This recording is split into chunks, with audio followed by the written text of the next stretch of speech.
আসসালামু আলাইকুম। কোনো ব্যক্তি যদি ধনবান হয়, সাহিবে নিসাব পর্যন্ত পৌঁছে যায়, তার কিন্তু জাকাত দিতে হয়। তদ্রূপ খ্যাতের যেগুলো খ্যাত করা হয় সেখানেও কিন্তু জাকাতের ব্যবস্থা নয়, সেখানে ওশরের ব্যবস্থা রয়েছে। আমরা সবাই আলহামদুলিল্লাহ ধান খ্যাত করেছি, আর ধানের মৌসুম এবার অনেক ভালো হয়েছে। আলহামদুলিল্লাহ আল্লাহ অনেক ধান দিয়েছেন।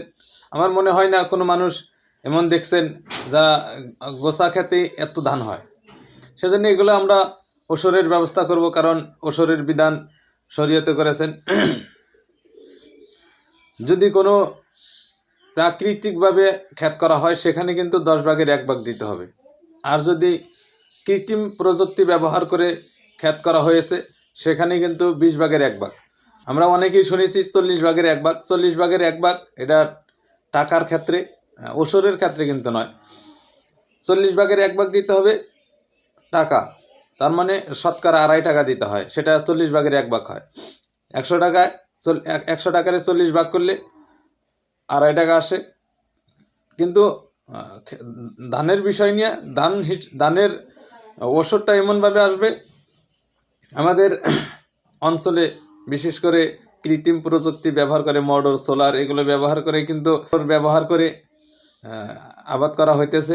সেজন্যই আমাদের 20 ভাগের 1 ভাগ দিতে হবে। 20 ভাগের 1 ভাগ বলতে যদি 20 মণ হয় 1 মণ দিতে হবে, 100 মণ হলে 5 মণ দিতে হবে। এমন করে যতটি হোক, যে কয় মণ ধান হবে বিঘা প্রত্যেক, সেখান থেকে 20 ভাগ করতে হবে। অথবা টোটাল ধান হিসাব করার পর সেখানে 20 ভাগ করতে হবে। যদি কারো 100 মণ হয়েছে সেখানে কিন্তু 5 মণ দিতে হবে, অথবা 20 মণ হয়েছে সেখানে কিন্তু 1 মণ দিতে হবে। এরকম হিসাব করে তাহলে 20 ভাগের 1 ভাগ টোটাল হিসাব করে আমরা ওষুধটা দিয়ে দেবো। এমনি যে দান করা হয়, যেরকম দান করা হয়, যেরকম মানুষ, গরিব মানুষ, অসহায় মানুষ আসলে তাদেরকে কিছু দেওয়া হয়, 5 কেজি, 2 কেজি, 3 কেজি, এইগুলা যদি আমরা হিসাব করে না দেই যে আমি ওষুধের তা দিতেছি, এগুলা আমাদের হিসাব করে দিতে হবে যে আমরা হিসাব করে দিতেছি। হিসাব করে আকসা দিলে কিন্তু এগুলা আদায় হয় না, কারণ কত সময় বেশিও যাবে অথবা কম যাবে। সেজন্য আমরা 1 কেজি দিই, 2 কেজি দিই, 5 কেজি দিই, সব কিন্তু হিসাব করে রাখবো। টোটাল হিসাব করেই সেটা আমরা ওশরের মধ্যে গণ্য করে দেবো। আমার খানাটা পাক হয়ে গেল, তার মানে আমার খানাটা পবিত্র হইলো। আর এই জাকাতের ব্যবস্থা আর ওশরের ব্যবস্থা এই জন্যই করেছেন যে ধন সম্পদ আর খাদ্যদ্রব্যগুলো যাতে আমরা পবিত্র করে নিই, সেজন্যই। কিন্তু আরেকটা কথা মনে রাখবো যে মসজিদের যেগুলো চাঁদা ধরা হয়, মসজিদের পক্ষ থেকে, মসজিদ কর্তৃপক্ষ যেগুলো ধান ধরে, সেই ধানটা কিন্তু আমরা যাতে ওশরে না ধরি, কারণ ওশরের ধান মসজিদে ব্যবহার করা যাবে না, ওশরের ধান মসজিদে লাগানো যাবে না। সেজন্য যে আমরা মসজিদের ধানটা দেওয়া হয় 1 মণ হোক 2 মণ হোক, সেটা যাতে ওশরের মধ্যে গণ্য না করি। তারপর যেগুলো আমরা মাদ্রাসা বা অন্য জায়গায় গরিব মানুষকে অথবা অসহায় মানুষকে যেগুলো দান দেব, সেগুলো কিন্তু ওশরের মধ্যে ধরা যাবে। কিন্তু আমরা এতটুকু খেয়াল রাখবো, মসজিদের দানটা কিন্তু আমরা ওশরের মধ্যে ধরবো না, কারণ মসজিদে ওশরের কোনো কিছুই ব্যবহার করা যাবে না।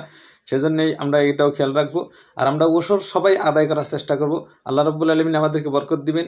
আর এই ওশরের ব্যবস্থা করলে আল্লাহ রাব্বুল আলামিন ধন সম্পত্তির ভিতরে, খাদ্যদ্রব্যের ভিতরে বরকত দিবেন। সেজন্য আমরা সবাই, প্রত্যেকজন মানুষের, যাতে আমরা যারা আবাদ করেছি, ধান খেত করেছি, সবাই জানি আমরা ওশর আদায় করার চেষ্টা করি। যদি আমার 10 মণ ধান হয়েছে, 10 মণ ধানের থেকে আমরা আধা মণ ধান দিয়ে দিব, 20 মণ হলে 1 মণ দিব। এরকমভাবে আমরা হিসাব লাগাবো, তার মানে 20 ভাগের 1 ভাগ আমরা দেওয়ার চেষ্টা করবো ইনশাআল্লাহ। আল্লাহ তাবারক তাআলা আমাদেরকে আমল করার তৌফিক দান করুন।